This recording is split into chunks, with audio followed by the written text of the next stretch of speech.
mon enfant bien-aimé. Ce soir, ton père souhaite que tu t'arrêtes un instant, pour que ton âme cesse de fuir, de résister, de lutter avec acharnement, comme si tout allait s'effondrer si tu lâchais prise. Je sais que tu es épuisé. Ce n'est pas seulement cette fatigue corporelle après une longue journée, mais une fatigue qui s'infiltre jusqu'à la moelle de tes os, qui pèse sur ton esprit au point que tu n'as plus la force d'espérer comme avant. Il y a des matins où tu te réveilles sans aucune attente dans le cœur. Il y a des nuits où tu fermes les yeux et n'entends que le soupir de ton cœur. Tu regardes ta vie et tu vois des vides que personne ne comble, des blessures que personne ne comprend, des prières qui semblent s'être envolées pour s'évanouir dans le silence de l'espace. Et alors tu te demandes, où est ton père sur ce chemin? Pourquoi n'ai-je encore rien fait? Pourquoi, malgré l'attente, le ciel reste-t-il noir? Pourtant, au milieu de cette obscurité, je t'appelle par le nom le plus doux. Je ne t'appelle pas par tes fautes. Je ne t'appelle pas par tes échecs. Je ne t'appelle pas par les étiquettes que les gens t'ont lancées pour définir qui tu es. Je t'appelle, mon enfant. Et quand je t'appelle ainsi, aucun abîme n'est assez profond pour te couper de cet amour. Ce que tu considères comme une impasse n'est, à mes yeux, qu'une étape finale. Ce que tu crois être une extinction, je peux encore, dans mes mains, le transformer en une saison de floraison. Ce pourquoi tu pleures dans la nuit, je peux le changer en un témoignage pour l'aurore. Aujourd'hui, je ne viens pas te reprocher ta faiblesse. Je ne t'oblige pas non plus à paraître fort. Je viens te rappeler une vérité que ton cœur a presque oubliée, les œuvres les plus grandioses commencent souvent au moment où il semble que rien ne se passe. L'homme regarde le ciel noir et pense que l'aube n'est pas encore venue, moi, je vois la lumière toucher déjà l'horizon. L'homme regarde la terre sèche et dure et pense qu'elle est morte, moi, je sais qu'au plus profond, il y a un mouvement silencieux que l'œil nu ne peut voir. L'homme ne croit que lorsqu'une chose apparaît, moi, je travaille dès l'instant où personne ne remarque que ma main agit. Te souviens-tu de l'histoire du semeur? Il jette la semence en terre, puis jour après jour, nuit après nuit, la graine repose dans l'obscurité du sol. Personne n'entend le germe pousser, personne ne voit le moment où l'enveloppe se brise, personne ne peut tirer le germe vers le haut de ses propres mains. Le semeur dort, se réveille, et la graine grandit silencieusement. La terre fait pousser la plante d'elle-même, d'abord le germe, puis l'épi, puis le grain plein dans l'épi. Tout se passe dans le calme, la discrétion, sans ostentation ni bruit. C'est ainsi que fonctionne le royaume des cieux. C'est aussi ainsi que j'agis souvent dans ta vie. Ton cœur veut souvent voir les résultats immédiatement. Tu veux que la graine semée aujourd'hui devienne un grand arbre demain. Tu veux que la prière offerte aujourd'hui reçoive sa réponse demain. Tu veux que la douleur touchée aujourd'hui disparaisse demain. Mais le vrai miracle ne vient pas toujours comme un coup de tonnerre qui surprend tout le monde. Souvent, le miracle vient comme un souffle de vie qui ouvre les yeux dans l'obscurité de la terre, lent, silencieux, persévérant, invisible pour tous, mais se dirigeant chaque jour vers la lumière. Je sais que tu as été impatient, je sais que tu as pleuré en disant que tu ne pouvais plus attendre. Je sais qu'il y a eu des moments où tu as cru que ce que tu m'avais confié s'était éteint quelque part en chemin. Pourtant, mon enfant, la graine ne meurt pas simplement parce que tu ne la vois pas. Beaucoup de choses que je t'ai promises grandissent encore dans la zone d'ombre que ton regard ne peut atteindre. C'est pourquoi, n'aie pas peur de la nuit simplement parce qu'elle est noire. La terre est sombre, mais c'est là que la vie commence. Le sein maternel est sombre, mais c'est là qu'un être humain se forme. Ta nuit n'est pas le moment où je t'oublie. Au contraire, c'est peut-être là que je crée secrètement ce que tu n'as jamais imaginé. Tu pries pour qu'une porte s'ouvre, et moi, je reconstruis tout le chemin. Tu demandes une goutte d'eau, et moi, je prépare un fleuve. Tu espères échapper à une douleur immédiate, et moi, je guéris à la racine ce qui t'a blessé il y a longtemps. Si tu ne regardes que le sol, tu penseras que rien ne change. Mais si tu regardes avec la foi, tu comprendras qu'un mystère grandit sous cette terre froide. Sache, mon enfant, que toutes les nuits ne se ressemblent pas. Il y a des nuits qui sont les conséquences de choix erronés. Il y a des nuits où tu as laissé la peur t'éloigner de la paix. Il y a des nuits où tu t'es épuisé trop longtemps en oubliant que tu n'es qu'un être humain fragile. Mais il y a aussi des nuits très étranges.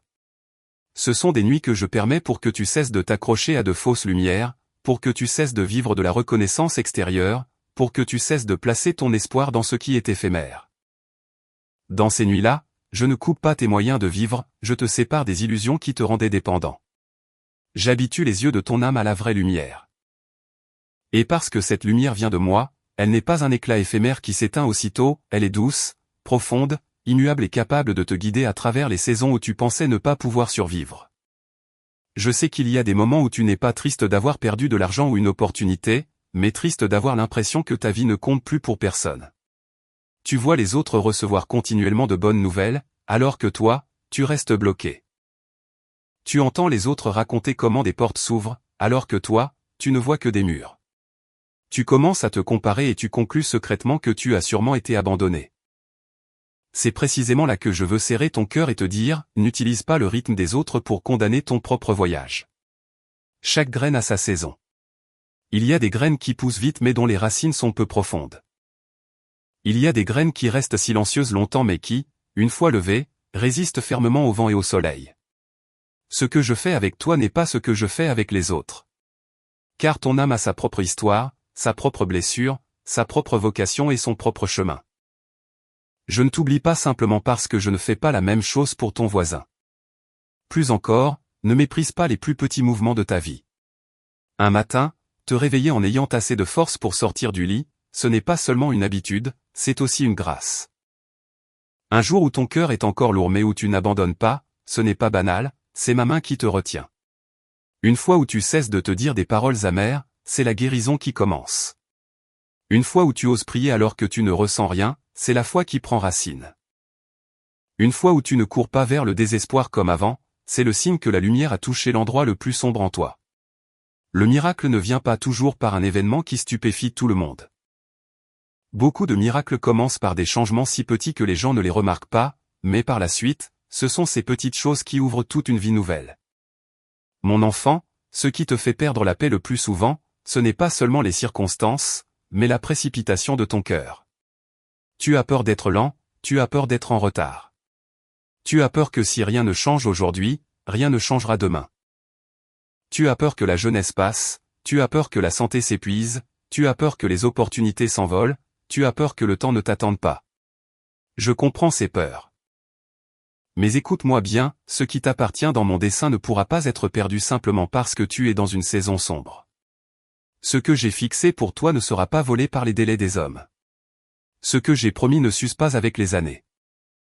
Quand le moment viendra, aucune force au monde ne pourra empêcher ce que j'ouvrirai. Ta tâche n'est pas de te déchirer le cœur par l'inquiétude, mais de garder la lampe intérieure allumée.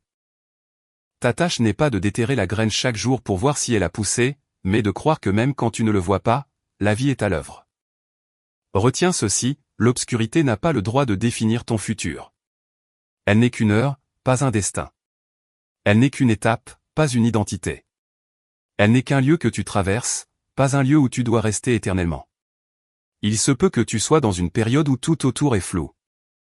Il se peut que tu subisses une sécheresse prolongée. Il se peut que les questions en toi n'aient pas de réponse. Pourtant, je reste le Dieu de l'aurore, même quand tu n'as pas encore vu la première lueur. Je reste celui qui fait jaillir des sources d'eau en pleine terre aride, même quand tes lèvres goûtent encore à la sécheresse. Je reste celui qui transforme une petite graine en moisson, même quand tes mains sont encore vides. Ainsi, cette nuit, ce que j'attends de toi n'est pas que tu comprennes tout. Je ne te demande pas non plus de prouver que tu es plus fort que la tristesse. Je veux seulement que tu ne fermes pas ton cœur. Il suffit que tu me laisses rester avec toi, il suffit que tu me parles avec ta voix véritable qu'il s'agisse de sanglots, d'une question inachevée ou d'un appel affaibli. Il suffit que tu gardes dans ton cœur une petite place pour l'espoir, il suffit que tu crois que cette obscurité n'est pas le dernier mot. De ce lieu minuscule, j'agirai. De ce lieu de faiblesse, je te relèverai. De ce lieu que tu croyais vide, je te comblerai de ma présence. Un jour viendra où tu regarderas en arrière et tu comprendras que c'est précisément durant la période où tu te croyais le plus retardé que je t'ai sauvé des chemins qui auraient gâché ta vie. C'est au moment où tu pensais que personne n'écoutait que j'ai silencieusement rassemblé tes morceaux brisés. C'est dans la nuit que tu redoutais le plus que j'ai déposé les semences du futur. Ce jour-là, tu ne me remercieras pas seulement pour le miracle accompli, tu me remercieras aussi parce que je n'ai pas cédé à toutes tes impatiences, parce que j'ai assez aimé pour ne pas te donner ce qui n'était pas encore mûr. Parce que j'ai été assez miséricordieux pour continuer à rester à tes côtés, même quand tu ne savais plus comment prier correctement. Maintenant, pose ta tête sur mon cœur et repose-toi. Ne te force pas à tout résoudre en une nuit. Ne force pas ton cœur à cesser de souffrir instantanément. N'utilise pas le silence immédiat pour nier le travail secret du ciel. Laisse cette promesse recouvrir ton obscurité comme une couverture douce. Je trace un chemin au milieu du désert. Je fais jaillir des fleuves en terre aride. Je travaille dans ce que tes yeux ne voient pas encore. Je prépare le chemin pour un miracle auquel tu n'as jamais pensé. Et dès cette nuit, même si tu es encore au milieu des ténèbres, crois que l'aurore est déjà en route. Il y a des jours où tu restes assis longtemps devant ta vie, ne sachant par où recommencer.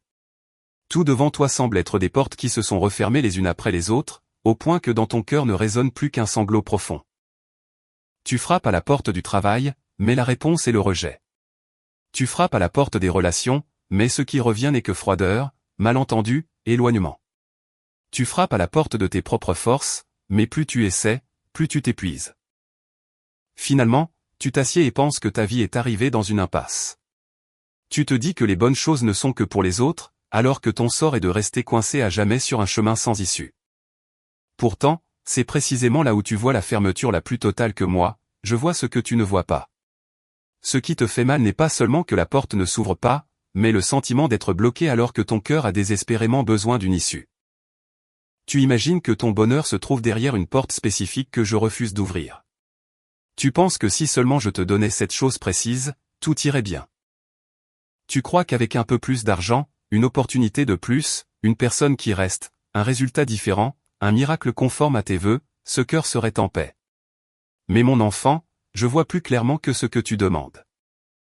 Il y a des choses que tu supplies sans cesse, non pas parce qu'elles peuvent vraiment te sauver, mais parce que tu es si fatigué que tu crois que n'importe quelle lueur devant tes yeux est une issue. Maintes fois, j'ai laissé cette porte fermée parce qu'à l'intérieur, il n'y avait pas la vie que tu imaginais.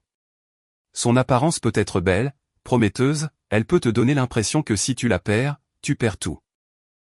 Pourtant, si je te laissais entrer, c'est elle qui deviendrait la cause d'une douleur plus profonde, d'un égarement plus lointain, d'un effondrement plus grand. Mon amour pour toi ne consiste pas à céder à tous tes désirs. Mon amour pour toi est de voir tout le chemin derrière cette porte, de voir les tempêtes que tes yeux ne voient pas encore, de voir les pièges que ton cœur ne reconnaît pas, et de te retenir, même si tu pleures parce que tu ne comprends pas. Comme l'histoire du riche insensé, il y avait un homme qui pensait avoir trouvé la plus grande sécurité pour sa vie. Ses récoltes étaient abondantes, ses greniers se remplissaient, ses biens augmentaient, et il se disait que désormais son âme pouvait être tranquille car toutes les portes de l'avenir semblaient ouvertes par les richesses entre ses mains. Il calculait, organisait, bâtissait de plus grands greniers, accumulait encore davantage, pensant que s'il en possédait assez, sa vie serait solide. Mais cette nuit-là même, sa vie lui fut redemandée. Toutes les choses qu'il considérait comme des portes de sécurité ne s'ouvraient pas, en réalité, sur la vraie vie. Elles ne menaient qu'à l'illusion que l'homme peut se sauver par ce qu'il accumule. Je te raconte cette histoire non pas pour que tu aies peur, mais pour que tu comprennes que toute porte brillante ne mène pas forcément à la paix. Il y a des chemins qui te font sentir en sécurité un instant, mais plus tu avances, plus ils sont vides. Il y a des lieux que tu crois valorisants mais où, une fois entré, tu te perds davantage. Il y a des attachements qui te semblent solides mais qui, finalement, emprisonnent ton âme dans la peur. C'est pourquoi, quand je ne laisse pas une porte s'ouvrir, cela ne signifie pas que je te prive de ton futur. Au contraire, il est fort probable que je sauve ce futur d'une mauvaise direction. Une fois, tu m'as supplié de retenir une personne dont le cœur t'avait quitté depuis longtemps. Tu souffrais au point de ne demander qu'à rester, même dans une relation glaciale, anxieuse, blessante, tu pensais qu'être traité avec indifférence était plus supportable que de tout perdre. Alors, quand ce lien s'est rompu, tu as eu l'impression que le monde s'écroulait autour de toi. Je comprends cette douleur. Je sais comment le sentiment d'être abandonné déchire ton cœur. Cependant, si je laissais cette porte ouverte, tu resterais à jamais dans la chambre du manque de respect, de la dépendance affective, de ces moments où tu dois rabaisser ta propre valeur juste pour être gardé par l'autre. Fermer cette porte n'est pas de la cruauté, je l'ai fait parce que je ne veux pas que tu vives toute ta vie dans un endroit qui flétrit ton âme.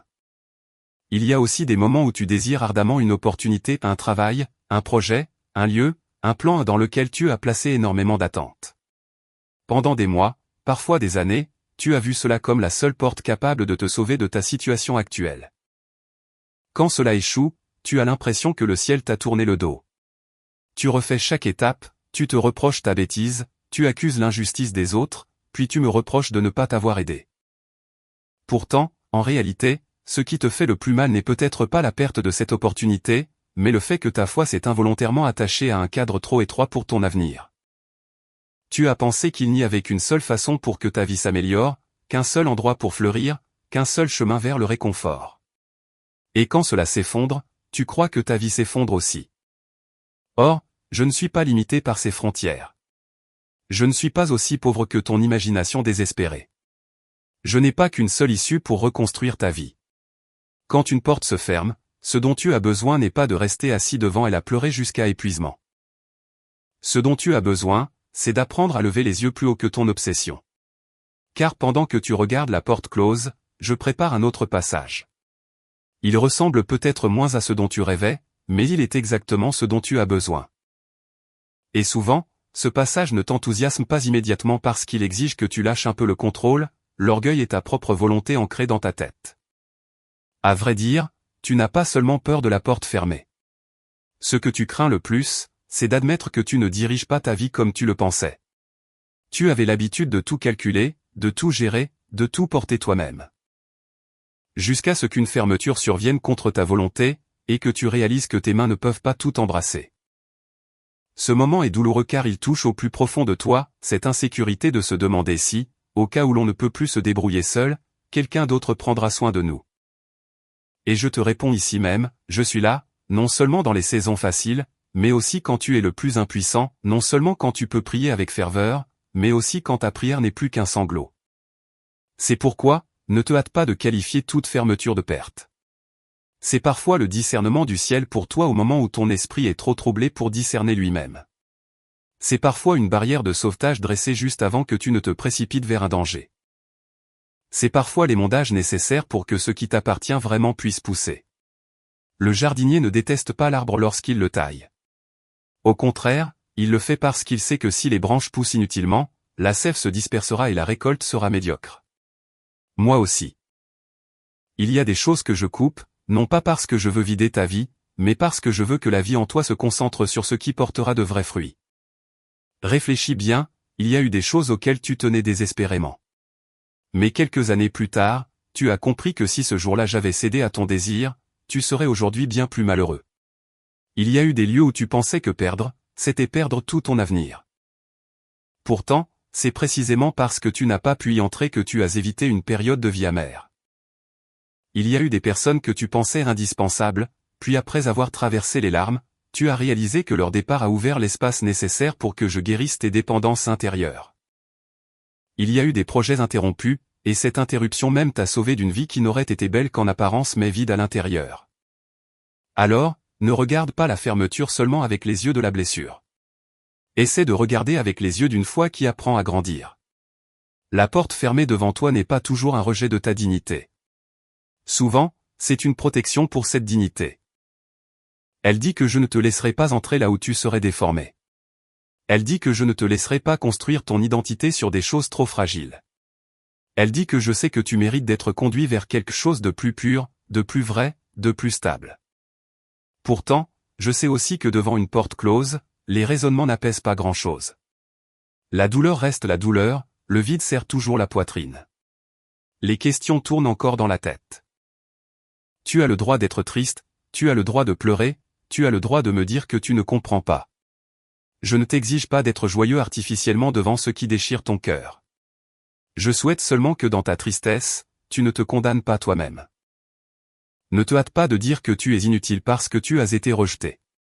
Ne te hâte pas de croire que tu ne mérites pas que les bonnes choses t'arrivent. Ne rassemble pas toutes les fermetures pour en faire un verdict sur ta valeur humaine. Une porte qui ne s'ouvre pas ne signifie pas que tu n'as pas de valeur. Cela signifie parfois simplement que cet endroit n'est pas le tien. Le moment viendra où je te ferai comprendre cela par l'expérience de vie, et pas seulement par des paroles de consolation. Un jour, tu ne te tiendras plus devant l'ancienne porte avec un regard suppliant. Un jour, tu réaliseras que si elle s'était ouverte à ce moment-là, ton âme n'était pas assez mûre pour la franchir. Un jour, tu verras que ce que je prépare pour toi n'est pas forcément plus bruyant, mais plus profond, plus solide, plus pur. À ce moment-là, tu cesseras de regretter certaines choses que tu prenais pour tout ton ciel. Car ayant goûté à la vraie paix, tu ne voudras plus retourner dans les pièces étroites qui t'étouffaient. À présent, ce que je veux que tu fasses n'est pas d'utiliser toutes tes forces pour forcer la porte close. Je ne te demande pas non plus de nier ta douleur pour avancer comme si de rien n'était. Ce que je t'invite à faire, c'est de rester avec moi au milieu de ce silence, pour que je guérisse la part de toi qui panique à l'idée de perdre le contrôle. Remets-moi tes projets inachevés, ta honte de n'avoir pas réussi comme prévu, tes blessures d'avoir été rejetées, et l'amertume que tu caches encore. Laisse-moi toucher l'endroit que tu penses devoir protéger seul. Quand ton cœur cessera de battre follement par peur de perdre, tu pourras enfin entendre ma voix te guider. Aujourd'hui, si tu es devant une porte fermée, ne demande pas seulement pourquoi tu ne peux pas entrer. Commence à poser une question plus profonde, de quoi ton père te protège-t-il et vers quoi te conduit-il? La première question ne fait que faire tourner la douleur autour de la perte. La seconde ouvre ton âme à la sagesse du ciel. C'est là que tu t'attacheras moins à ce qui est fermé et que tu reconnaîtras peu à peu mes pas qui te précèdent. Crois-le, mon enfant bien-aimé, aucune porte ne se ferme en dehors de mon regard. Aucun rejet que tu reçois n'échappe à mon écoute. Aucune impasse ne survient sans que je puisse la transformer en un virage. Quand tu penses que tous les chemins ont pris fin, il est fort possible que ce soit le moment où je t'empêche d'entrer dans ce qui ne t'appartient pas pour réserver la place à ce qui est véritablement tien. Et quand le temps sera accompli, tu verras un passage s'ouvrir, non pas pour flatter ton ego, mais pour sauver ton âme, élever ta dignité, rétablir la paix et te mener dans la bonne direction. Cesse de t'enfermer devant la porte close. Relève-toi du lieu où le désespoir t'épuise. Laisse tes larmes couler, mais ne laisse pas ta foi couler avec elles. Souffre, mais ne désespère pas. Ne comprends pas encore, mais ne ferme pas ton cœur. Je suis toujours là. Ma main est toujours sur ta vie. Et au moment même où tu crois que toutes les portes sont fermées, un chemin ouvert par moi-même est en train de prendre forme d'une manière que tu ne peux pas encore totalement percevoir. Souvent, ce qui t'épuise n'est pas forcément la douleur actuelle, mais le sentiment d'avoir crié trop longtemps sans que le ciel ne réponde. Tu as prié pendant les jours où les larmes mouillaient encore ton oreiller. Tu as appelé mon nom dans les nuits où ton cœur était emmêlé comme un écheveau de soie. Tu as chuchoté, supplié, attendu, puis écouté. Mais ce que tu as reçu en retour semble n'être qu'un silence prolongé au point que ton âme elle-même commence à trembler de peur. De ce silence, beaucoup de pensées sombres s'insinuent dans ton cœur. Parfois tu te demandes si je n'entends pas. Parfois tu penses avoir mal prié. Parfois tu soupçonnes que tes péchés, tes faiblesses et ton passé ont érigé un mur empêchant ta voix d'atteindre les hauteurs. Dès lors, ta douleur n'est plus seulement une circonstance, mais elle devient une blessure plus profonde, la blessure du sentiment d'être laissé seul. Pourtant, mon enfant bien-aimé, je veux poser ma main sur la part la plus fatiguée de toi et dire très doucement que mon silence n'est pas une absence. Mon silence ne signifie pas que je te tourne le dos. Il y a des moments où je ne réponds pas de la manière que tu attends, non pas par indifférence envers tes pleurs, mais parce que je fais un travail plus profond que ce que tu demandes.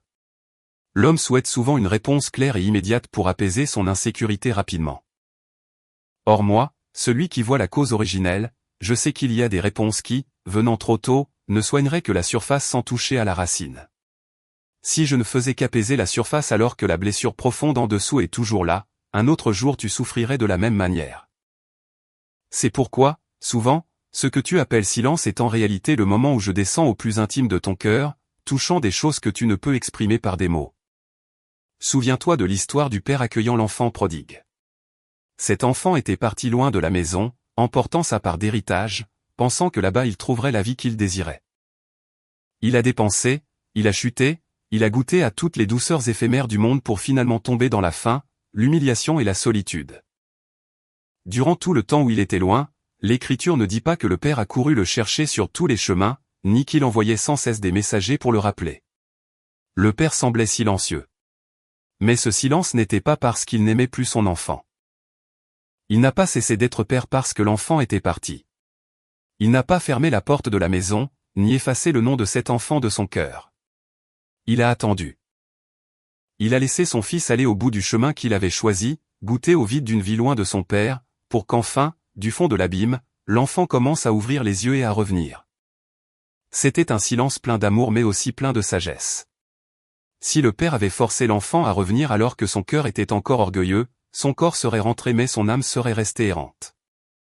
S'il l'avait cherché en cédant à tous ses caprices, l'enfant n'aurait peut-être jamais compris la valeur de la maison, de l'amour paternel et de la paix qu'il méprisait autrefois. C'est la distance, la faim, la brisure et ce silence sans intervention qui lui ont ouvert les yeux. Quand il est revenu, ce qu'il a reçu n'était pas un jugement mais une étreinte. Ce qu'il a vu n'était pas un visage froid, mais un père courant à sa rencontre de loin. Qu'est-ce que cela signifie? Cela signifie que même pendant le temps où il ne parlait pas, l'amour était intact. Même sans empêcher le départ, le cœur du père veillait. Même en laissant l'enfant subir les conséquences de ses choix, la miséricorde attendait d'être prête à l'étreindre au retour. Toi aussi. Il y a des saisons où tu ne m'entends pas, mais ce n'est pas parce que je n'ai plus rien à dire. Il y a des étapes où tu pries sans cesse alors que le ciel ne change pas de couleur, mais ce n'est pas parce que je ferme mon cœur. Parfois, je te laisse dans un silence assez long pour que les bruits en toi s'apaisent. Depuis longtemps, ton cœur est encombré par trop de choses, la peur, la précipitation, la colère, l'orgueil, l'attachement à ta propre volonté, les vieilles blessures non guéries, la voix des gens, la comparaison, le complexe, la déception. Tous ces bruits t'empêchent de reconnaître ma voix. C'est pourquoi, avant de te conduire vers une chose nouvelle, je te fais souvent traverser une zone de calme qui semble vide, afin que ces bruits s'estompent. C'est là que tu commences à mieux entendre ton propre cœur, à voir clairement à quoi tu t'accroches, de quoi tu as peur, ce que tu fuis et ce dont tu as vraiment besoin. En fin de compte, le silence est parfois ma façon de dénouer le chaos à l'intérieur de toi. Bien des fois, ce que tu me demandes de retirer de ta vie est précisément ce que je veux utiliser pour te faire grandir. Bien des fois, ce que tu me demandes de répondre immédiatement est ce qui a besoin d'être mûri par le temps pour que tu ne reçoives pas seulement une grâce, mais que tu sois aussi transformé. Tu veux connaître le résultat, et moi je veux guérir ta façon de faire face à l'attente. Tu veux voir la porte s'ouvrir, et moi je veux redresser un cœur trop dépendant du résultat. Tu veux sortir de la vallée très vite, et moi je veux t'apprendre à marcher fermement même quand tu es entouré de falaises. Car si je ne te donnais que le résultat sans toucher à ta nature profonde, tu retournerais facilement au même cycle. Mais si je fais mûrir ton âme à travers le temps de ton attente, le miracle, lorsqu'il viendra, ne changera pas seulement les circonstances mais rétablira l'ordre intérieur. Il y a une chose que tu dois comprendre très clairement, je n'utilise jamais le silence comme un jeu cruel de mise à l'épreuve. Je ne reste pas à te regarder pleurer avec indifférence.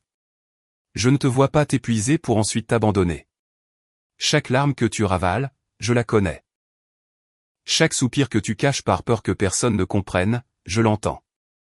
Chaque matin où tu t'efforces de te lever bien que ton cœur n'ait plus aucun enthousiasme, je le vois. Même les moments où tu pries avec l'esprit vide, sans trouver de paroles décentes à me dire, je comprends ce que ton cœur hurle. Mon amour ne dépend pas de la fluidité de tes prières.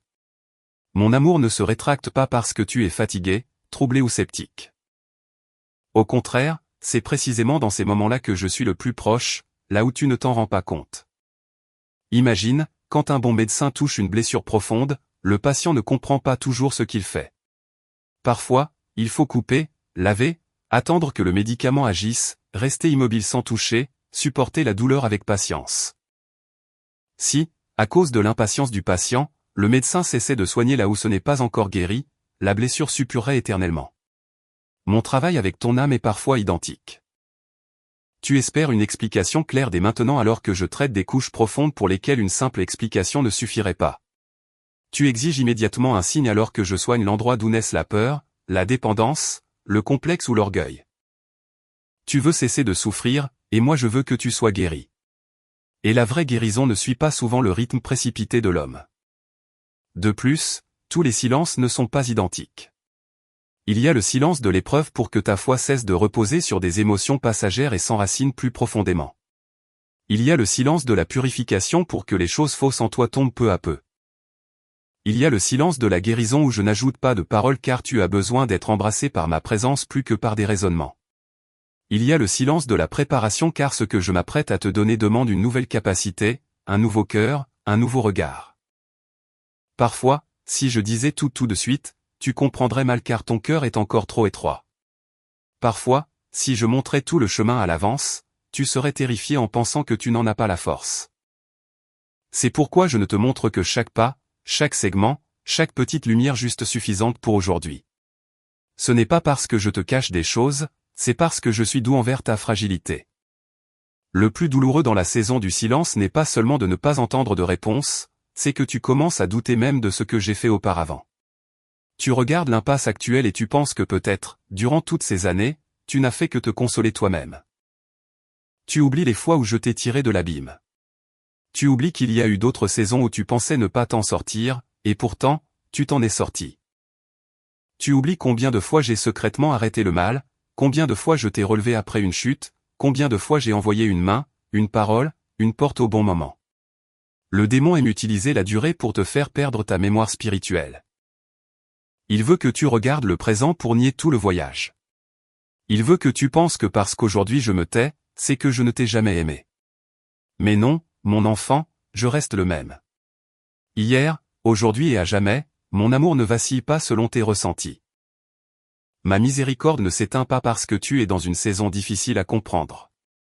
C'est pourquoi, dans ce silence, ce que je t'invite à apprendre n'est pas de spéculer, mais de rester. Rester dans la prière bien que tu ne ressentes rien. Rester dans la confiance bien que tu ne vois pas d'issue. Rester dans la vérité que je suis ton Père, même quand le ciel ne répond pas comme tu l'attends. Rester ne signifie pas être passif ou abandonné. Rester, c'est ne pas me quitter simplement parce que tu ne comprends pas encore. Rester, c'est m'offrir ton inconfort, ton impatience, ta déception et tes questions sans réponse. Rester, c'est me parler avec la sincérité d'un enfant qui ne comprend pas, mais qui ne veut pas lâcher ma main. Cette parole est précieuse. Elle n'est pas sophistiquée, elle n'est pas parfaite, mais elle est très vraie. Et je suis toujours plus proche de la vérité que de toute apparence religieuse hypocrite. Beaucoup d'âmes pensent qu'il faut prier avec de belles paroles, être toujours fervent, toujours positif pour être écouté par moi. Non, mon enfant. Je préfère entendre un vrai sanglot qu'une prière fluide dont le cœur est absent. Je préfère que tu dises, « Père, je suis trop fatigué, je ne comprends rien », plutôt que de prétendre être fort pour ensuite fermer petit à petit ton cœur à moi. La saison du silence est le moment où tu apprends à être réellement présent devant moi. Sans porter de masque, sans polir ta foi, sans te forcer à être différent pour être plus aimé. C'est quand tu es devant moi avec ta véritable pauvreté que la grâce a de la place pour entrer. Puis viendra le jour où tu réaliseras que ce silence n'était pas vain. Tu verras que durant les jours où il semblait que rien ne changeait, j'ai en réalité fait plus de choses que tu ne le pensais. Je t'ai rendu moins dépendant des compliments. Je t'ai fait cesser de courir après le regard des autres. Je t'ai fait reconnaître les faiblesses qui étaient encore en toi. J'ai dépouillé tes vieilles illusions. Je t'ai appris à prier non seulement pour demander, mais pour être avec moi. Je t'ai appris la valeur de la présence plutôt que des signes extérieurs. Je t'ai appris à ne pas construire ta foi sur des émotions qui montent et descendent comme la marée. Et surtout, je t'ai appris que le vrai amour n'a pas besoin d'être toujours bruyant pour être amour. Ce jour-là, en regardant en arrière, tu n'appelleras plus la saison du silence, la saison de l'abandon. Tu l'appelleras la saison où tu as été préservé d'une manière que tu ne comprenais pas encore. Tu l'appelleras le temps où j'ai posé ma main sur la crête des vagues pour apprendre à ton âme à mûrir. Tu l'appelleras le champ secret où des racines profondes se sont formées. Tu l'appelleras le chemin qui a fait que tu ne me cherchais plus seulement pour les cadeaux, mais que tu as commencé à désirer mon visage lui-même. À ce moment-là, la paix que tu recevras ne sera plus fragile comme avant, car elle ne reposera plus sur la présence d'un signal aujourd'hui, mais sur le fait que ton Père est celui qui ne change pas. Ainsi, si aujourd'hui tu es sous un ciel silencieux, s'il te plaît, ne désespère pas. Ne conclus pas trop vite que je suis parti. Ne transforme pas le silence en une preuve contre l'amour. Ne laisse pas le retard te faire croire que tu es exclu de la miséricorde. Laisse tes mains fatiguées reposer en paix dans les miennes. Continue à faire chaque petit pas, vis fidèlement au bien. Garde ton cœur de l'amertume. Prie même quand ta prière n'est qu'un regard tourné vers le ciel. Car dans ce silence même, je suis là, je travaille, je garde ton âme, j'organise secrètement les choses nécessaires. Et quand le temps de la plénitude viendra, tu comprendras que mon silence n'a jamais été un abandon, mais la façon dont mon amour sage embrasse ta vie plus profondément que les mots. À première vue, ta vie en ce moment peut n'être qu'une suite de confusion. Ce que tu vois n'est que ce qui apparaît sous tes yeux, un corps épuisé qui ne récupère pas, une maison pleine de soucis, un travail qui t'étouffe, une relation qui rend ton cœur anxieux, une dette que tu ne sais comment régler, une tristesse sans nom qui pèse sur ta poitrine chaque matin au réveil. Parce que tu ne vois que la surface, il est facile de conclure que rien ne change. Tu te dis que si tous les problèmes sont encore là, c'est que je n'ai rien fait. Si la douleur ne s'en va pas, c'est que je ne l'ai pas touchée. Si les circonstances ne s'éclaircissent pas, c'est que le ciel reste immobile. Mais mon enfant, les choses les plus importantes ne se passent pas à la surface. Les changements les plus grandioses commencent dans des lieux que tes yeux charnels ne peuvent absolument pas voir. Ce que je fais, bien souvent, ne part pas des circonstances extérieures mais du plus profond de ton être intérieur. Car je sais bien que si je ne faisais que déplacer une montagne à l'extérieur sans soigner la part brisée à l'intérieur, tu souffrirais encore d'une autre manière. Si je ne changeais que la situation sans toucher à la racine de la peur, tu tremblerais à nouveau devant un nouveau défi. Si je ne faisais qu'ouvrir une issue hors des difficultés sans fortifier ton âme, tu t'égarerais à nouveau en entrant dans un autre champ.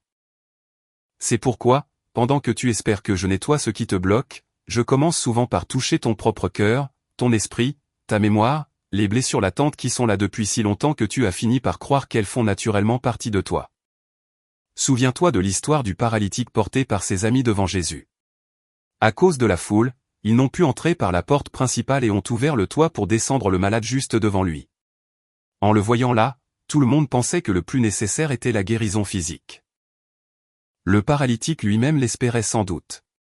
Ceux qui le portaient ne cherchaient certainement qu'un miracle visible pour ses jambes. Mais la première chose que Jésus a dite fut « Tes péchés sont pardonnés ». Il a touché l'endroit plus profond que ce que la foule voyait. Il a soigné la cause avant de toucher au signe extérieur. Ensuite seulement, il lui a dit de se lever, de prendre son brancard et de marcher. Cette histoire te révèle une vérité très sacrée, je ne regarde pas la douleur de la même manière que toi. Tu vois comme la part la plus douloureuse ce qui te fait souffrir immédiatement devant tes yeux. Moi, je regarde plus profondément là où ton âme est enchaînée. La cause de la paralysie n'est pas toujours dans les jambes. Il y a des gens qui marchent normalement mais dont l'âme est paralysée parce qu'ils vivent depuis trop longtemps dans le complexe d'infériorité. Il y a des gens qui rient chaque jour mais dont le cœur est ligoté par le sentiment de culpabilité. Il y a des gens qui travaillent, qui assument, qui gèrent, mais qui n'ont plus la force intérieure de croire qu'ils méritent d'être aimés. Il y a des gens qui croient souffrir du manque d'argent, de compagnons ou d'opportunités, alors qu'en réalité la blessure plus profonde est la peur d'être abandonné, l'amertume non guérie ou une tristesse ancrée dans leur identité depuis très tôt. C'est pourquoi, parfois, je ne commence pas par ce que tu demandes directement. Tu pries pour que ton travail change alors que je soigne le lieu de ton cœur qui panique dès qu'il perd le contrôle.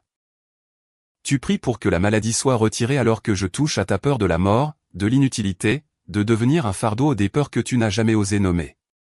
Tu demandes qu'une personne revienne alors que je touche à cette dépendance affective qui t'a fait oublier ta dignité. Tu supplies pour une stabilité financière alors que je révèle l'endroit intérieur où tu as l'habitude de chercher ta sécurité dans l'argent plus que dans ma providence. Ce n'est pas que je sois indifférent à tes demandes, c'est simplement que je sais que si je ne soigne pas l'endroit plus profond, même si tu recevais ce que tu désires, tu ne serais pas vraiment en paix. Réfléchis bien et tu verras que beaucoup de souffrances dans ta vie ne viennent pas seulement des événements, mais aussi de la façon dont ces événements touchent d'anciennes blessures. Il y a un rejet, mais il fait 10 fois plus mal parce qu'il réveille le sentiment d'avoir été méprisé autrefois. Il y a un échec, mais il te fait presque t'effondrer parce qu'il touche à cette peur ancienne de ne pas avoir de valeur. Il y a un éloignement, mais il devient un séisme dans ton cœur parce qu'il ramène toute une enfance de manque, de protection et de douceur. En conséquence, si je ne faisais que retirer l'événement présent sans soigner la mémoire douloureuse derrière, tu serais bientôt poussé vers le même trou noir par une autre circonstance. Parce que je t'aime vraiment, je ne veux pas seulement balayer le sol, je veux atteindre l'endroit même de la fissure dans les fondations. Sache, mon enfant, que la majeure partie de ce que je fais en toi n'est pas bruyante. Le changement de l'âme ressemble souvent au levain enfoui dans la pâte.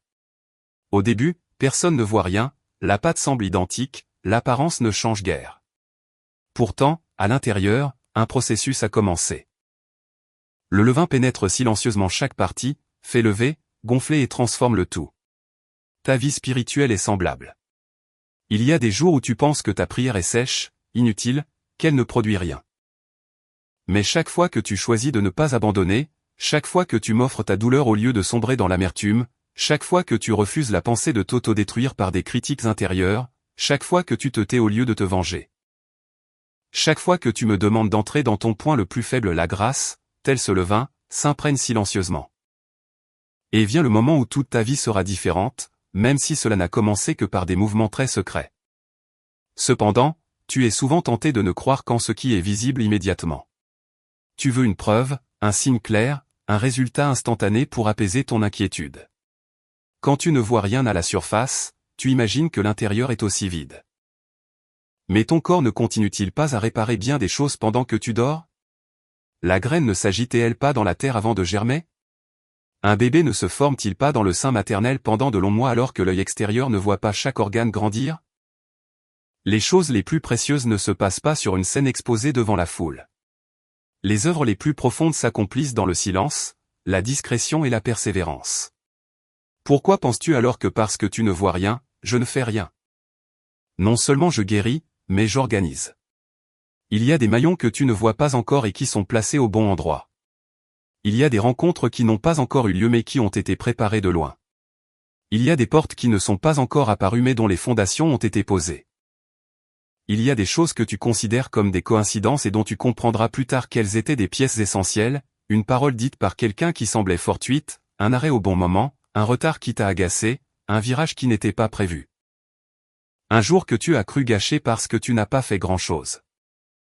Tout cela peut se trouver dans la main de la providence que tu ne peux lire actuellement. Je ne travaille pas seulement à l'intérieur de ton âme, je touche aussi les honneurs de ton champ de vision pour qu'au bon moment, toutes choses se rencontrent pour ton salut et ton bien. En repensant aux étapes passées, tu verras sûrement qu'il y a eu des événements que tu ne pouvais absolument pas comprendre sur le moment, pourquoi un projet s'est effondré à cet instant précis, pourquoi une personne est apparue puis est repartie. Pourquoi tu as été bloqué là où tout semblait certain, pourquoi l'aide est venue d'une direction inattendue, pourquoi il y a eu des jours où tu ne voulais que t'échapper alors qu'avec le recul, tu réalises que c'est précisément ce chemin qui t'a fait grandir.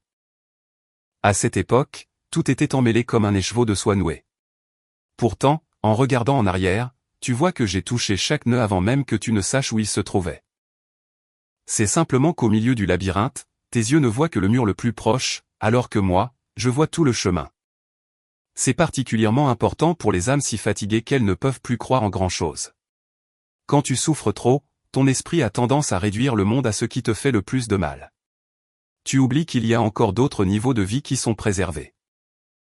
Tu oublies qu'il y a encore des courants de grâce qui coulent silencieusement là où rien ne s'est éteint. Tu oublies que je suis peut-être en train d'augmenter ta capacité de résistance, de t'enseigner le discernement, de te détacher du regard des hommes, de t'entraîner à reconnaître les mensonges dans ta tête, de te séparer de liens invisibles mais bien réels. Parce que tu ne vois pas avec tes yeux, tu minimises ces actions. Mais crois-moi, beaucoup de miracles grandioses ne commencent pas par un changement de situation, mais par le fait que tu cesses peu à peu d'être l'ancienne personne face à cette situation. Au lieu de demander pourquoi tout autour de toi n'est pas encore différent, peut-être devrais-tu aujourd'hui oser poser une question plus profonde, à quoi ton père touche-t-il en toi que tu n'as pas encore remarqué? Cette question ouvre la porte à la lumière. Cette question t'aide à moins te focaliser sur la surface pour commencer à écouter les mouvements subtils de la grâce. Peut-être suis-je en train de t'apprendre à te reposer au lieu de vivre dans la panique. Peut-être suis-je en train de te donner le courage de dire « non » à ce qui te manipulait autrefois. Peut-être suis-je en train d'arracher de ton âme la racine d'une onde de longue date. Peut-être suis-je en train de soigner l'endroit où tu as toujours cru devoir être fort par toi-même pour être aimé. Peut-être suis-je en train d'adoucir un cœur qui s'est durci à cause des blessures. Peut-être suis-je en train de te sortir d'une prière qui ne sait que demander pour te mener vers une véritable relation avec moi. N'oublie pas non plus que tes yeux sont souvent voilés par la tristesse. Celui qui est épuisé évalue souvent tout à travers la couleur grise de son humeur actuelle. Quand ton cœur est sombre, tu penses facilement que tout le futur est éteint. Or, en réalité, un nuage qui cache la vue ne signifie pas que le soleil a disparu. Ta limite n'est pas ma limite. Ta vision courte ne peut mesurer la profondeur de ce que j'accomplis. Même quand ton esprit ne comprend pas, que ton cœur ne ressent pas, que la situation ne donne aucun signal, l'œuvre du ciel ne s'arrête pas. Je n'ai pas besoin de tes applaudissements pour continuer à travailler, je n'ai pas non plus besoin que tu comprennes tout pour pouvoir toucher ce qui doit changer. Par conséquent, ne sois pas déçu par le processus secret. Ne méprise pas les jours ordinaires.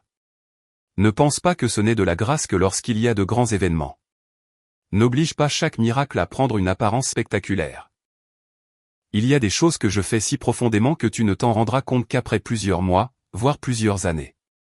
Et un jour, au milieu d'une circonstance qui t'aurait autrefois terrassé, tu seras surpris de constater que tu ne réagis plus de la même manière. Face à une peur qui t'étouffait le cœur, tu resteras soudainement debout. Devant un rejet qui t'aurait brisé, tu verras que ton cœur n'est plus aussi déchiré. Alors tu comprendras, en réalité, depuis tout ce temps, j'ai touché l'endroit que tu ne voyais pas. En réalité, l'œuvre du ciel se déroule plus silencieusement que tu ne le pensais, mais elle est bien plus réelle que tu ne l'imaginais. Aujourd'hui, si tu ne vois pas encore de chemin lumineux clair, ne te décourage pas. Si la surface de ta vie est encore en désordre, ne conclus pas que l'espoir est un luxe. Si tout autour de toi ne bouge pas selon tes vœux, souviens-toi que je ne travaille pas seulement sur ce que tu vois. J'entre dans les chambres closes de ton âme, touchant la mémoire, la peur, la douleur, les chaînes invisibles, la façon dont tu penses à toi-même, aux autres, à l'avenir, à ton père. Je remets de l'ordre là où règne le chaos. Je renoue ce qui a été brisé. Je fais jaillir l'eau là où tu croyais qu'il ne restait que de la sécheresse. Sois patient avec ce processus sacré, mon enfant. Autorise-toi à ne pas tout comprendre dès aujourd'hui. Laisse ton cœur s'apaiser suffisamment pour reconnaître ma main dans les toutes petites choses. Apprends à croire que l'œuvre secrète est une œuvre réelle. Cesse d'exiger que la lumière soit aveuglante pour accepter de l'appeler aurore. Car c'est précisément au moment où tu ne vois rien de distinct que je touche à ce qu'il y a de plus profond, de plus vrai, de plus nécessaire. Et quand le moment viendra, ce qui apparaîtra à l'extérieur ne sera pas seulement un changement de circonstance, mais la trace d'un cœur que j'ai moi-même traversé. Souvent, tu penses que si ton père voulait vraiment te sauver, il commencerait par le plus facile, le plus rapide, le moins douloureux. Tu voudrais que je contourne la blessure, que j'évite de toucher aux souvenirs tristes, que je ne touche pas aux choses que tu as essayé d'enfouir profondément. Tu veux seulement être soulagé, être en paix, te réveiller un jour sans sentir ton cœur lourd comme une pierre. Pourtant, mon enfant, mes chemins ne sont pas comme ceux que tu choisis pour te protéger. Ce que tu fuis le plus est souvent l'endroit où je veux poser ma main en premier. Non pas pour te faire souffrir davantage, mais parce que c'est ce lieu même qui retient prisonnière une part de ta vie, qui verrouille ta source de paix, qui décide silencieusement de ta façon de te voir, de voir l'avenir, d'accueillir l'amour et de réagir à chaque événement. Si cet endroit n'est pas guéri, alors peu importe combien l'apparence change, au plus profond de toi, tu continueras à saigner. Toutes les douleurs ne sont pas identiques. Il y a la douleur de la perte présente. Il y a la douleur des paroles tranchantes comme des lames que les autres ont lancées dans ton cœur. Il y a la douleur d'une enfance manquant de tendresse et de protection. Il y a la douleur d'avoir été trahi quand tu as offert ta sincérité. Il y a la douleur de tant d'années d'efforts sans parvenir à sortir de la pauvreté, de la maladie, de l'échec ou des complexes. Il y a aussi des blessures qui n'ont pas de nom précis, elles sont juste un sentiment de vide prolongé, une tristesse inexplicable, une peur d'être abandonné qui te suit sans cesse, un déchirement au cœur chaque fois que tu sens que tu n'es pas choisi, pas compris, pas aimé comme tu l'avais espéré. À ces zones de douleur, tu veux rarement que quelqu'un touche. Tu as peur d'être exposé, tu as peur de te souvenir, tu as peur d'affronter la vérité que certaines parties de toi ne sont pas encore guéries, malgré tes efforts pour le paraître. Pourtant, l'endroit où tu souffres le plus est souvent celui où je veux accomplir le miracle le plus profond. Car mon miracle ne consiste pas seulement à faire disparaître une mauvaise circonstance, le vrai miracle est de transformer le lieu qui t'a fait tomber en un point d'origine pour une vie nouvelle. Le miracle, c'est quand ce qui t'a fait honte devient la porte d'entrée pour comprendre la miséricorde. Le miracle, c'est quand le souvenir qui te paralysait ne dirige plus ton présent.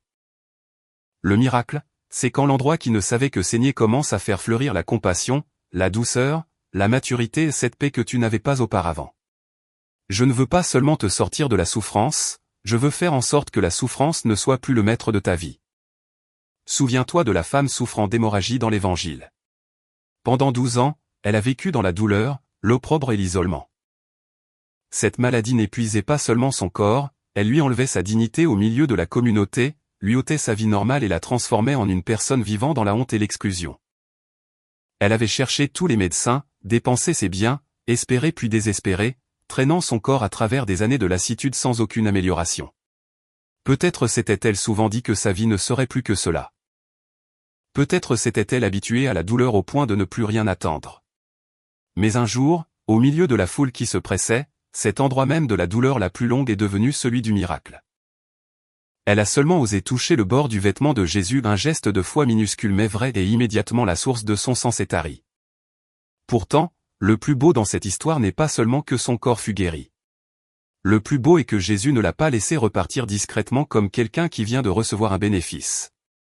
Il s'est arrêté, il l'a appelée hors de la foule. Il voulait qu'elle soit non seulement guérie physiquement, mais aussi reconnue, restaurée dans sa dignité, et qu'elle entende une parole de guérison au plus profond du cœur: « Ma fille, ta foi t'a sauvée. » Je veux que tu comprennes cela profondément. Il y a eu des années où tu as seulement prié pour que la douleur s'arrête, mais moi je voulais plus que cela. Je voulais que la part déchirée de ta dignité humaine soit recousue. Je voulais que ce qui te faisait fuir le regard des autres ne te fasse plus baisser la tête. Je veux que tu ne sois pas seulement un survivant, mais un ressuscité, un enfant aimé. Tout comme cette femme, combien de fois as-tu porté ta douleur au milieu de la foule sans que personne ne le sache? Tu souris encore, tu travailles, tu réponds aux autres comme si de rien n'était, mais à l'intérieur, c'est un flux constant de pertes. Tu perds tes forces à force de réfléchir, tu perds ta paix à cause de l'anxiété, tu perds ta vitalité dans des batailles intérieures que personne ne voit.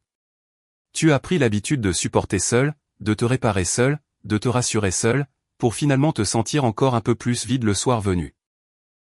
Peu à peu, tu as commencé à croire que c'était ton destin, saigner ainsi silencieusement dans ton âme, être ainsi fatigué, vivre à moitié entre l'espoir et l'abandon. Mais non, mon enfant, l'endroit qui te vide le plus peut aussi être le premier endroit où je veux clore ce flux de pertes. Au point précis de ta faiblesse, un contact avec la grâce peut tout inverser. Cependant, tu as souvent peur de ma façon de guérir, car la guérison exige la vérité. La guérison exige de nommer ce que l'on a l'habitude de fuir. La guérison exige de cesser de recouvrir la blessure d'un pansement artificiel fait de surmenage, de rire, de faux semblants ou d'efforts pour paraître fort. La guérison exige que tu cesses de fuir l'endroit le plus douloureux assez longtemps pour que j'y pose ma main. Et cela n'est pas facile, car si pendant des années tu as construit tout un mode de vie autour de l'évitement de la douleur, le moment de faire face aux anciennes zones te fera trembler. Tu as peur que si tu t'ouvres, tu te brises davantage. Tu as peur que si tu te souviens, tu t'affaiblisses. Tu as peur que si tu admets, les autres te méprisent. Tu as peur que si tu lâches ta défense, tu n'aies plus rien pour te protéger. Je comprends toutes ces peurs. Mais écoute-moi, la blessure qui n'est pas amenée à la lumière continuera à diriger secrètement ta vie depuis l'ombre. Combien de tes choix ne naissent pas de la liberté mais de ta blessure? Tu t'accroches à une personne, non par amour, mais par peur d'être abandonné. Tu acceptes d'être maltraité, non parce que tu le mérites, mais parce qu'au fond de toi, tu as pris l'habitude de penser que tu n'as pas de valeur. Tu te jettes dans le travail jusqu'à l'épuisement, non seulement par sens des responsabilités, mais par peur que s'arrêter ne t'oblige à affronter le vide dans ton cœur. Tu t'efforces sans cesse de prouver ta valeur, non parce que tu as de grands rêves, mais parce qu'au fond du cœur résonne encore la vieille voix te disant que si tu n'es pas brillant, fort ou utile, tu ne seras pas aimé. Tu te mets en colère de façon excessive devant une petite remarque, non seulement pour le présent, mais parce qu'elle touche à des années de critiques et de mépris. Tu vois? La douleur non guérie sait toujours se déguiser sous des réactions banales. C'est pourquoi, quand je guéris, je ne soigne pas seulement la mémoire, je t'ouvre un nouveau mode de vie où tu n'es plus dirigé par ce qui t'a blessé. Ne pense pas que le miracle n'arrive que lorsque les circonstances changent de manière spectaculaire. De grands miracles commencent par un changement intérieur très discret, la première fois que tu ne te détestes plus comme avant. La première fois que tu oses croire que tu mérites d'être traité avec bonté.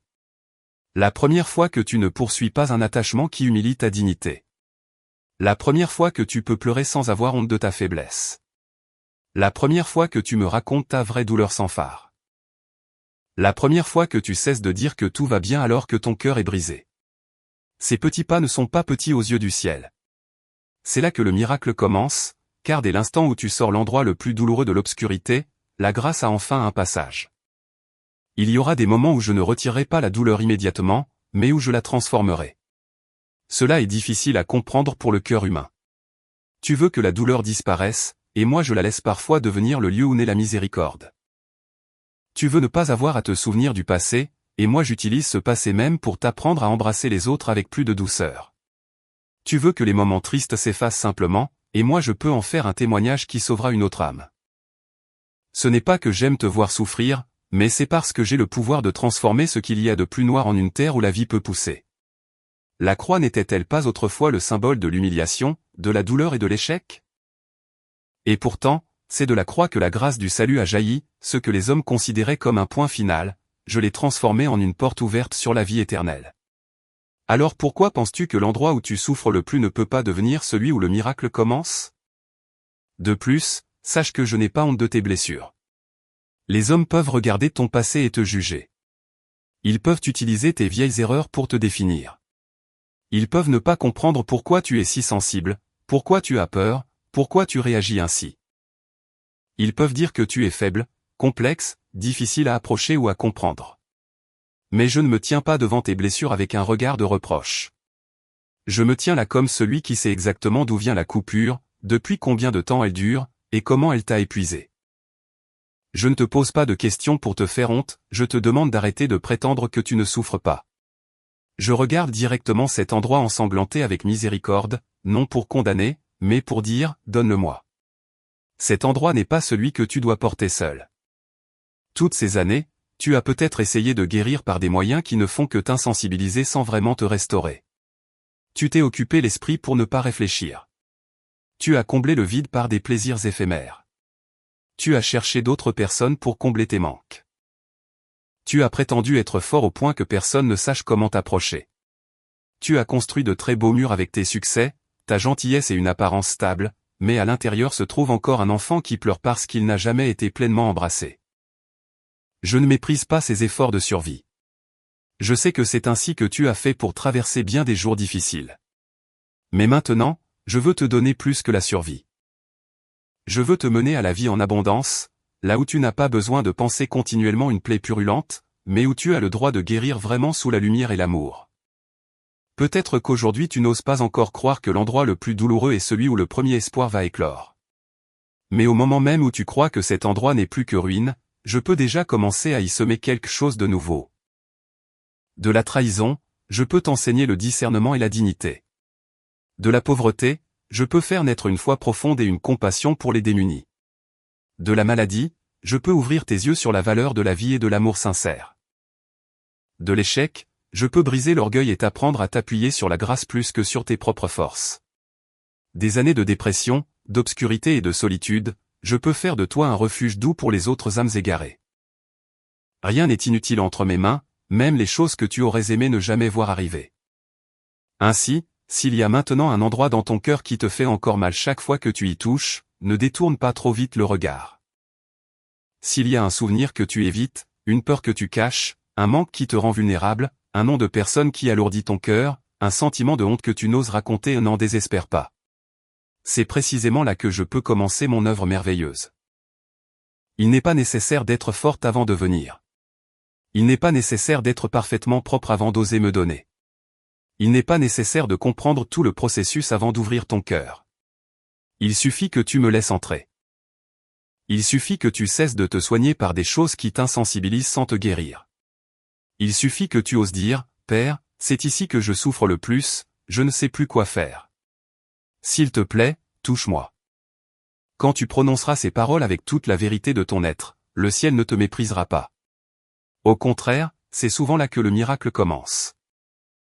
Pas quand la musique résonne fort, pas quand la foule acclame, pas quand tout à l'extérieur change instantanément, mais au moment le plus profond de ton âme, quand tu cesses de me cacher ton endroit le plus douloureux. À partir de ce moment-là, ce qui était une blessure peut devenir un autel où la grâce descend. Ce qui te faisait honte peut devenir une porte pour la miséricorde. Ce qui te donnait envie de fuir peut devenir l'endroit où tu me rencontres le plus intimement. Laisse-moi te le redire encore une fois, avec douceur mais certitude, tu n'as pas besoin d'attendre de ne plus souffrir pour pouvoir espérer. Tu n'as pas non plus besoin d'attendre que tout devienne beau pour croire que le miracle arrive. Beaucoup de miracles du ciel commencent au milieu de la zone la plus douloureuse, au milieu de ce que tu crois n'être que cendre, au milieu de la part de ton âme que tu penses irrécupérable. Car je suis le Dieu qui n'a pas peur d'entrer dans les ruines. Je ne crains pas de toucher à ce que les hommes évitent. Je ne recule pas devant l'opprobre, le complexe, l'échec, la maladie ou ton obscurité. C'est là que la puissance de mon amour se manifeste le plus clairement. Alors, ne verrouille plus ton endroit le plus douloureux, mon enfant. Ne le laisse plus écrire secrètement ton destin. Ne le laisse pas te convaincre que tu ne mérites qu'une vie médiocre. Ouvre la porte à ton Père. Amène-moi cette douleur. Crois que la main qui a ressuscité les morts, qui a rendu la vue aux aveugles, qui a fait se lever les boiteux, qui a restauré la dignité des pécheurs, peut aussi se poser sur ta vie aujourd'hui. Et alors tu comprendras, l'endroit qui t'a fait le plus mal est précisément celui que le ciel a choisi pour semer le germe d'un miracle auquel tu n'avais jamais osé penser auparavant. Il y a des peurs qui ne hurlent pas, mais qui s'assoient silencieusement sur ta poitrine chaque jour. Elles te suivent dès que tu ouvres les yeux le matin, se glissant dans chaque pensée pour donner à tout ce qui t'entoure une couleur d'insécurité. Tu as peur de perdre encore une chose. Tu as peur qu'à peine as-tu espéré, tu sois déjà déçu. Tu as peur que la personne qui vient d'arriver finisse par partir. Tu as peur que le travail fragile s'effondre. Tu as peur que la maladie ne s'arrête pas. Tu as peur que les années passent et que ta vie reste bloquée dans une impasse. Tu as peur que si tu avances, tu tombes encore plus bas. Tu as peur que si tu restes immobile, tu sois abandonné.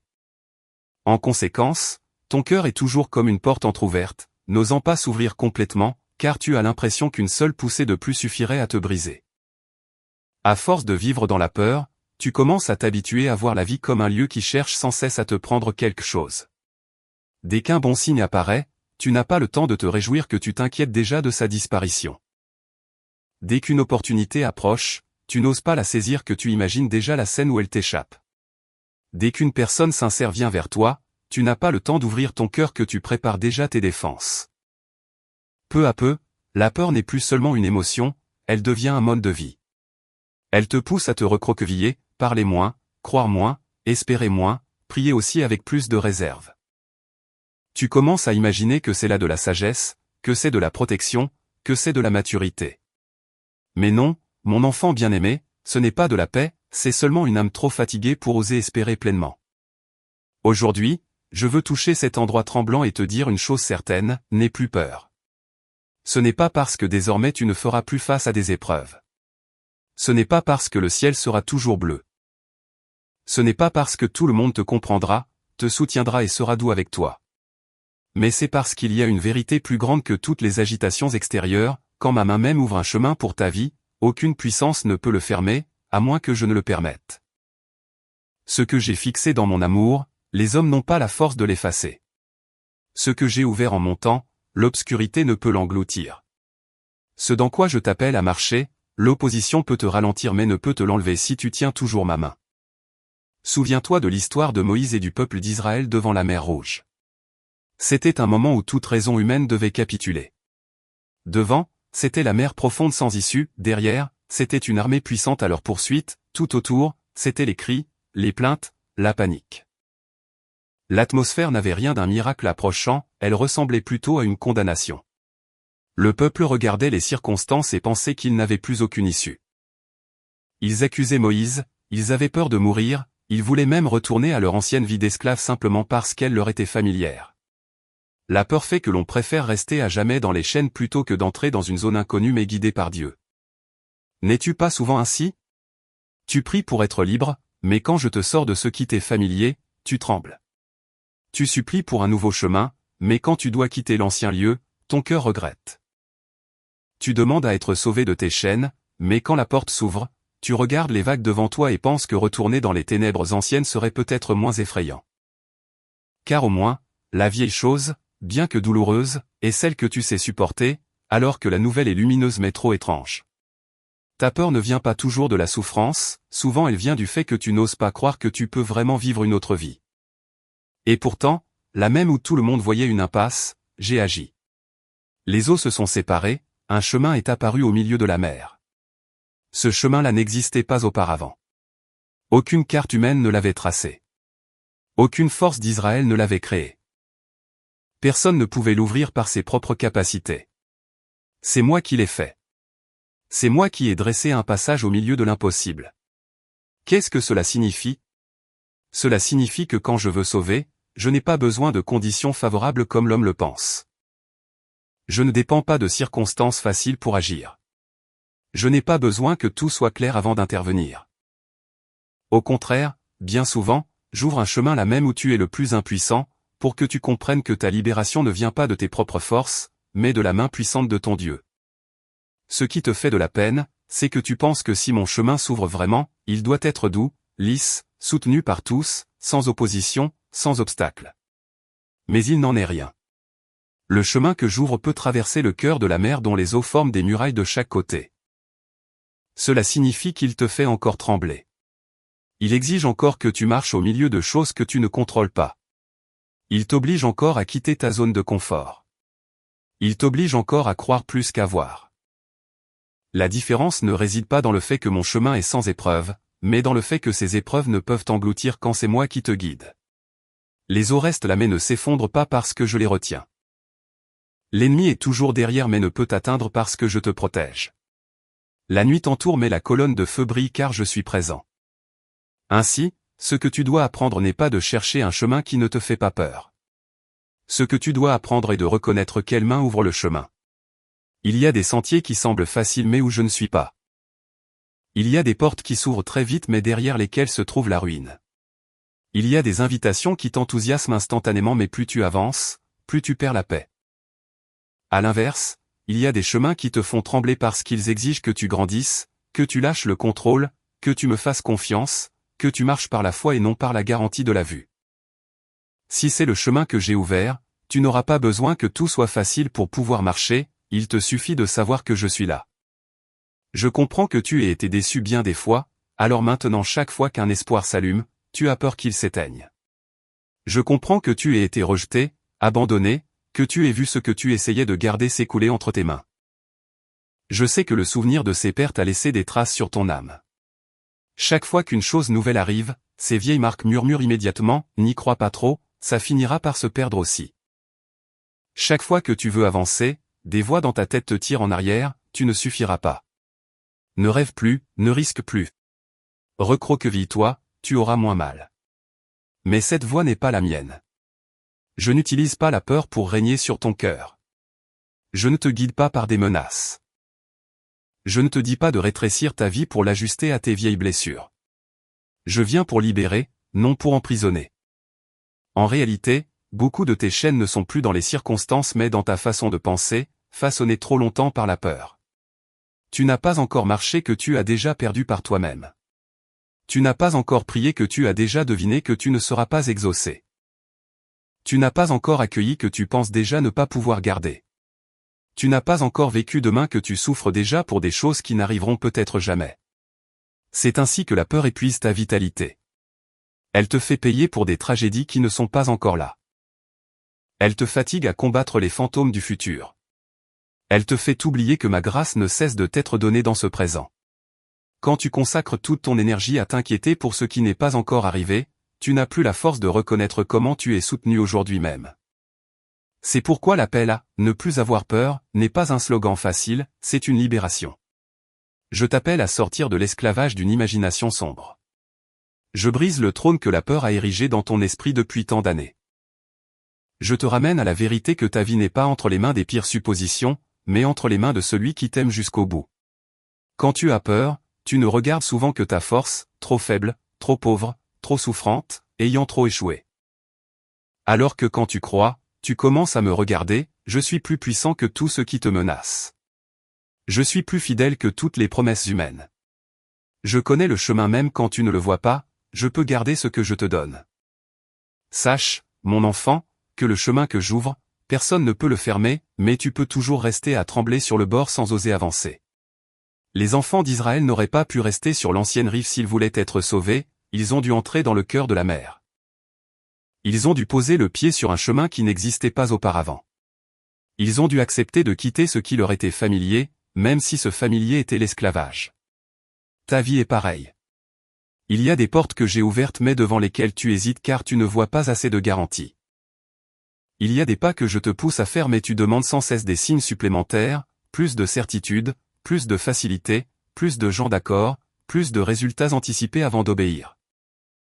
Pourtant, le miracle ne réside souvent pas dans le fait de tout voir pour ensuite marcher, mais dans le fait de marcher pour ensuite voir que je te soutiens. Tout compte fait, tu ne manques pas de capacité autant que tu le penses, ce qui te manque davantage, c'est la détermination dans la foi. Tu veux à la fois que j'ouvre le chemin et que ce chemin soit totalement sous ton contrôle. Tu veux à la fois le miracle et ne pas avoir à risquer de me faire confiance. Tu demandes une vie nouvelle tout en t'accrochant fermement à tes anciennes méthodes. Ainsi, chaque fois que j'ouvre quelque chose, tu hésites.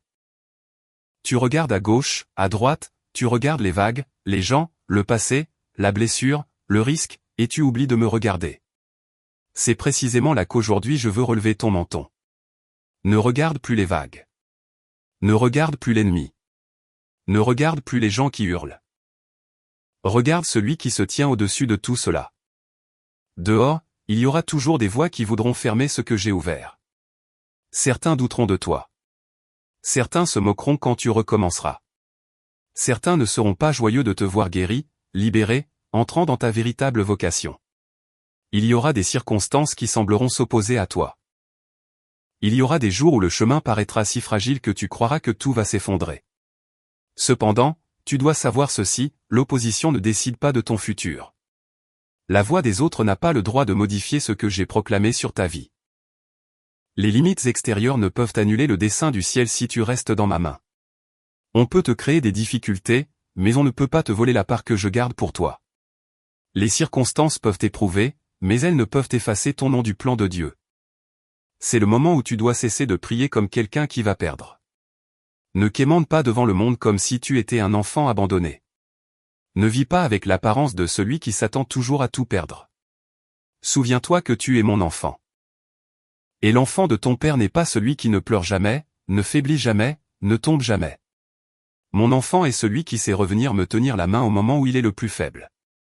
Mon enfant est celui qui ose continuer à avancer bien que ses genoux tremblent encore. Mon enfant est celui qui ne laisse pas la peur décider de son identité. Mon enfant est celui qui comprend que le pouvoir final n'appartient pas aux ténèbres. À présent, si devant toi se trouve une mer rouge quelconque, ne conclus pas trop tôt que tu n'as plus d'issue. Si derrière toi se trouvent des pressions qui t'encerclent, ne pense pas pour autant que je ne suis pas avec toi. Si dans ton cœur s'élèvent 1000 peurs, ne les laisse pas devenir des prophéties pour ton avenir. Laisse ma parole être plus forte que le cri des circonstances.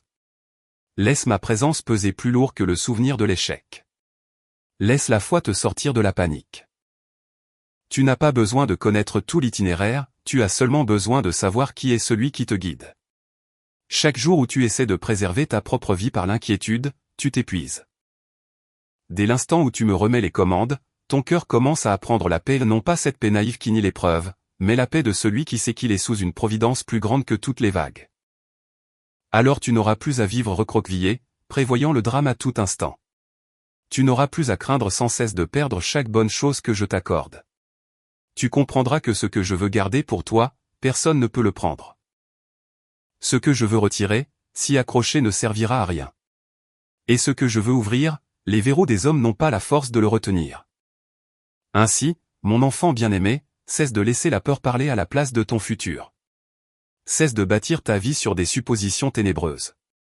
Cesse d'appeler sagesse ce qui n'est en réalité qu'une blessure qui te dirige. Tiens-toi dans ma promesse. Entre dans le chemin que j'ouvre.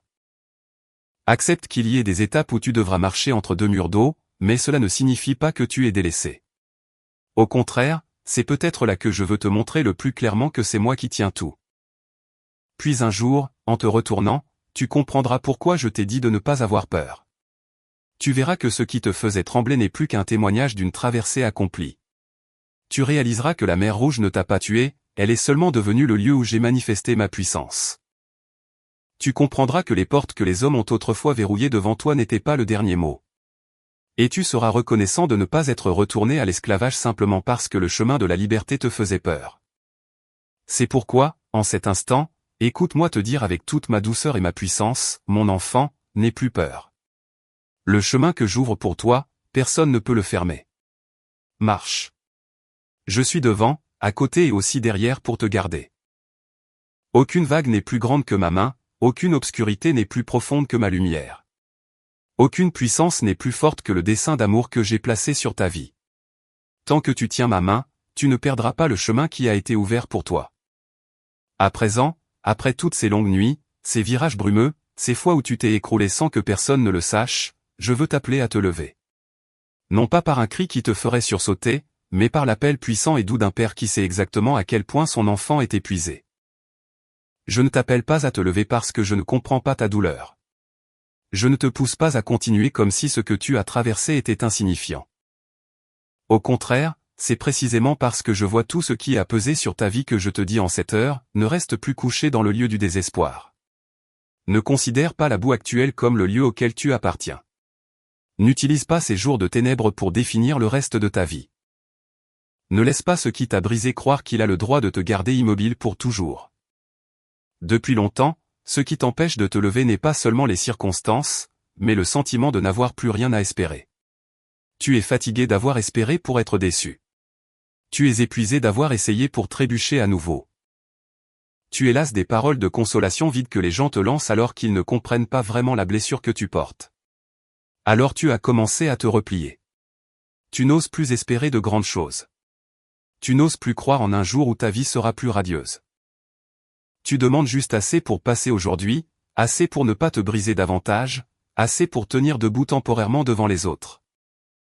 La peur d'être déçu une fois de plus t'a fait te recroqueviller dans une zone de sécurité triste d'un lieu où tu ne vis pas vraiment, mais où tu n'oses pas non plus mourir complètement à l'espoir. Pourtant, mon enfant bien-aimé, je ne t'ai pas créé pour vivre ainsi au rabais. Je n'ai pas façonné ton âme seulement pour apprendre à supporter. Je n'ai pas placé de souffle dans ta poitrine pour que tu existes simplement jour après jour avec un cœur éteint. Je t'ai créé pour la vie. Je veux que tu fleurisses même après l'hiver. Je veux que tu saches que la paix n'est pas seulement l'absence de vagues, mais le fait d'avoir ton père dans la barque. Je veux que tu comprennes que le miracle n'est pas seulement une chose qui arrive à l'extérieur, mais aussi le moment où une âme autrefois désespérée ose lever la tête et croire qu'elle a encore un futur entre les mains de Dieu. Souviens-toi de l'histoire de Lazare. Il était mort, avait été mis au tombeau, enveloppé de bandelettes, et y gisait depuis 4 jours. Selon les yeux humains, tout était fini, il n'y avait plus rien à sauver. Personne ne se tient devant la tombe d'un mort de 4 jours en attendant que la vie revienne. Tout espoir raisonnable avait pris fin. On ne savait plus que pleurer, regretter, raconter le passé, et se demander si seulement cela était arrivé plus tôt. Mais Jésus est venu. Il n'est pas venu selon le rythme pressé des hommes. Il n'est pas venu au moment que tout le monde pensait être le plus opportun. Il est venu quand tout était trop tard selon la pensée terrestre, pour leur montrer que la puissance de Dieu n'est pas limitée par les mots « trop tard, c'est fini, impossible ». En se tenant devant le tombeau, Jésus a crié d'une voix forte « Lazare, sors !» À cette seule parole, l'obscurité a dû reculer. À ce seul appel, le lieu où la mort était enfermée a dû s'ouvrir. À ce seul commandement, ce que les hommes considéraient comme un point final a dû rendre celui qui avait été englouti. Lazare est sorti, les pieds et les mains encore liés, le visage enveloppé d'un linge. Qu'est-ce que cela signifie?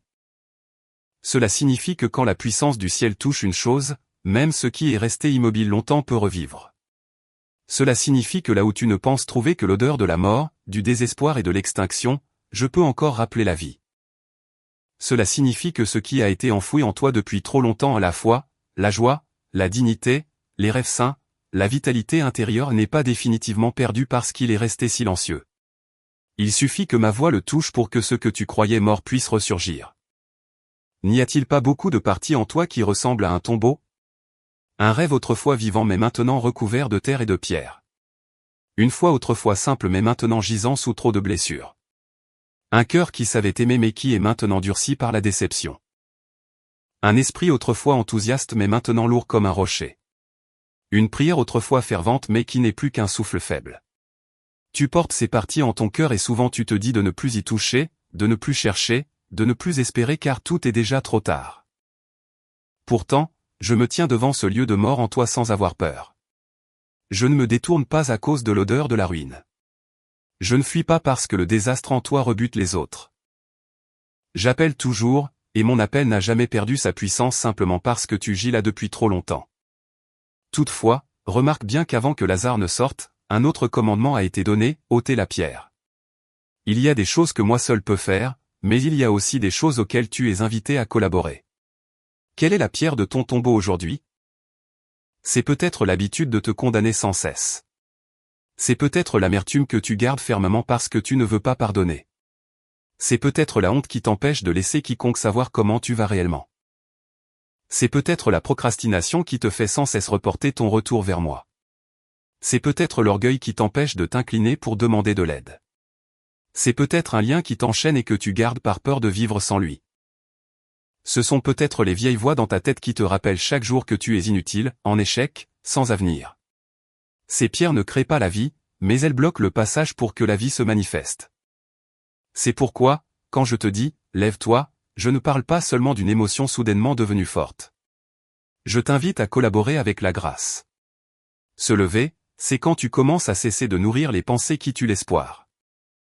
Se lever, c'est quand tu arrêtes de t'appeler par les noms sombres que le passé t'a attribués. Se lever, c'est quand tu choisis de prier bien que ton cœur soit sec. Se lever, c'est quand tu décides de t'éloigner de ce qui corrompt ton âme, quitte à souffrir du renoncement. Se lever, c'est quand tu acceptes d'ouvrir ton cœur à une personne intègre pour ne plus combattre seul. Se lever, c'est quand tu ne laisses pas l'échec d'hier écrire la sentence de demain. Se lever, c'est quand tu oses croire que le dernier mot sur ta vie n'appartient pas à la peur, à la maladie, au manque, ni à celui qui t'a blessé, mais qu'il appartient à ton Père. À vrai dire, il y a des moments où tu t'es habitué à rester immobile au point de ne plus en voir le danger. Tu appelles cela le réalisme, tu appelles cela la maturité, tu appelles cela accepter son sort. Mais souvent, derrière cette apparence de sérénité se cache une reddition silencieuse. Tu n'espères plus être guéri, seulement moins souffrir. Tu n'espères plus vivre pleinement, seulement qu'on ne t'en demande pas plus. Tu n'espères plus un nouveau chant, seulement rester tranquille dans ton vieux coin étroit. Je comprends pourquoi tu es devenu ainsi. Trop de blessures répétées apprennent à l'homme à abaisser ses espoirs pour moins souffrir. Mais mon enfant, un espoir bas n'est pas la vraie paix. C'est seulement une couverture mince posée sur une âme qui a froid. Je ne veux pas que tu vives toute ta vie dans un recroquevillement sécurisant mais sans vitalité. Je veux insuffler à nouveau de la chaleur là où tout semblait refroidi. Réfléchis, combien de fois as-tu pensé que ta vie touchait à sa fin, et pourtant je t'ai préservé. Il y a eu des jours où tu ne savais pas pourquoi tu continuais à marcher, mais finalement tu as traversé. Il y a eu des nuits où tu pensais ne pas pouvoir te relever le lendemain matin, et pourtant tu as ouvert les yeux. Il y a eu des douleurs que tu pensais insupportables, et pourtant aujourd'hui tu es encore là. Rien que cela est le signe que ma main n'a jamais quitté ta vie. Si je t'ai gardé jusqu'à aujourd'hui, n'est-ce pas parce que j'ai encore un dessein pour la part de vie qui reste devant toi? Si je n'ai pas permis que tu sois englouti par l'obscurité d'autrefois, n'est-ce pas parce que je prépare encore quelque chose de meilleur? Ton miracle n'est pas une chose floue. Il s'est approché dès le moment où tu te croyais abandonné, car je t'ai secrètement conduit chaque jour jusqu'à ce point. Plus encore, l'approche du miracle ne signifie pas toujours que toutes les circonstances changeront en un jour. Parfois, il s'approche sous la forme d'une force nouvelle donnée à ton âme. Parfois, il s'approche comme une porte que tu ne remarquais pas auparavant et qui devient soudainement claire. Parfois, il s'approche comme une décision ferme que tu n'avais pas le courage de prendre autrefois. Parfois, il s'approche comme une personne envoyée juste à temps. Parfois, il s'approche sous la forme d'une vérité douloureuse mais libératrice. Parfois, il s'approche comme une paix étrange au milieu d'une situation qui ne l'est pas. Parfois, il s'approche comme un appel pressant te poussant à lâcher l'ancien pour entrer dans le nouveau. Ne force pas le miracle à porter exactement l'apparence que tu imagines. Ne limite pas ma main dans le cadre tracé par ta peur. Ce que je fais est souvent plus juste, plus profond et plus sain que ce que tu espères simplement pour moins souffrir dans l'immédiat. N'oublie pas non plus que lorsque Lazare est sorti du tombeau, on a dû délier ses bandelettes. Cela signifie qu'après l'appel à la résurrection, il y a encore un processus de dépouillement. Dans ta vie aussi, il se peut que je t'ai déjà appelé à te lever, mais il reste encore de vieilles bandes à retirer, des modes de pensée erronés, des peurs ancrées, de vieilles habitudes, d'anciennes réactions, d'anciens liens, une vision de soi déformée par des années de douleur. Ne sois pas déçu si tu sens que tu as été touché mais que tu es encore faible, lent ou hésitant.